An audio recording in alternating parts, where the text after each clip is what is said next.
Hi, I'm Clyde Kilough, and this is Verse by Verse. Have you ever known something momentous was about to happen, but you didn't know exactly what it would be or when it would come?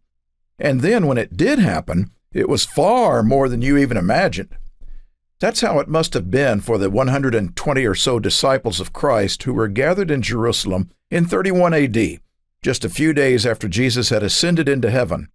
In a space of just over 7 weeks, they had seen him crucified, then resurrected, mingling among them, proving his identity, teaching and instructing them.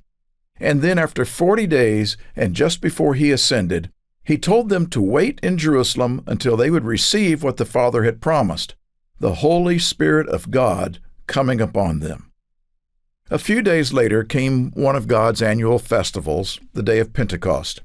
And that one would be unlike any other before or since. By the end of that day, they would have been right in the middle of some of the most astounding miracles ever seen, the greatest of which being some 3,000 people being imbued in their minds with the Spirit of God. Other verse-by-verse blogs and a number of articles on lifeopentruth.com explain the many events and meanings of this amazing day. But in this episode, I want to focus on one element of human existence that is so desperately needed in life and yet can only be attained through the working of God's Spirit. That element is revealed in 2 words describing these disciples on the morning of that day of Pentecost. We read this in Acts 2, verse 1. When the day of Pentecost had fully come, they were all with one accord in one place. What is so significant about that statement? One accord. They were all with one accord. Now, this was a group of people who just a few weeks earlier had not been of such like mind. The disciples had squabbled among themselves about who would be the greatest at the Passover, no less, the last meal Jesus was having with them. They had even argued with him that night, and eventually, in fear and human weakness, had abandoned him. And yet, here they were now, united, humbled, praying, obeying, with one accord. God seemed to inspire Luke, the author of Acts, to focus especially on this issue of unity because Luke uses these words, one accord, far more than we find anywhere else in the Bible.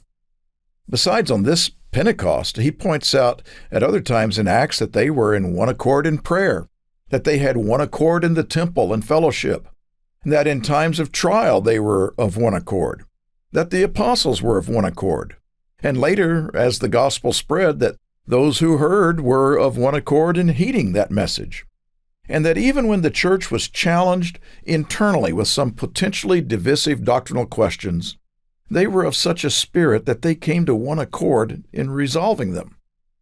These statements are remarkable because if there is one thing that we all can be united on, it's the fact that we humans find it very, very difficult to be united.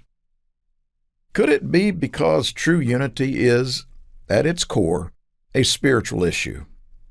By that, I mean the Bible identifies 2 spirits at work in life.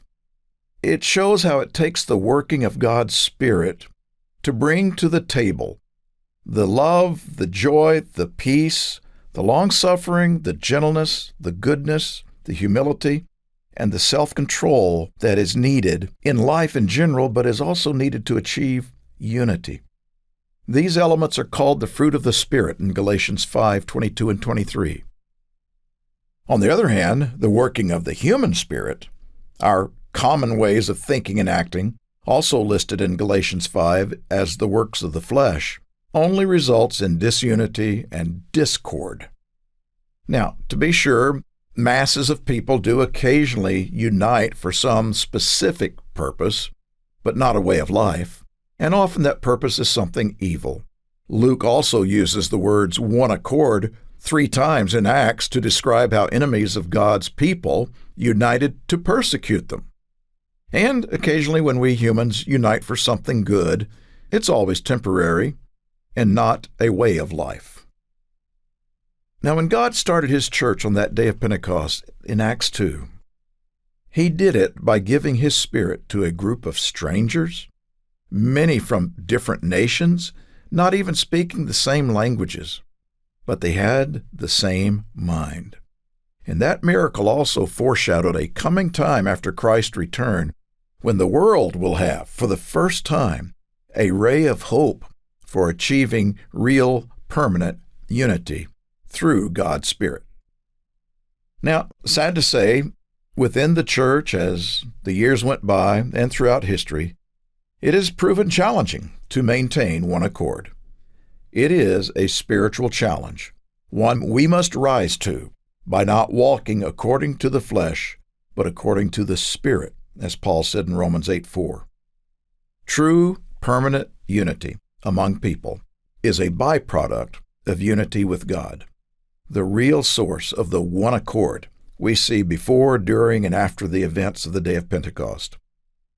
I think there's a lesson for us in these two words. May we be dedicated to being in accord with Him through His Spirit, so that we, like the early church, can be of one accord with one another. Verse by Verse is a companion podcast to the Daily Bible Verse blog, which you can find on the Life, Hope, and Truth Learning Center. Check out the show notes for more.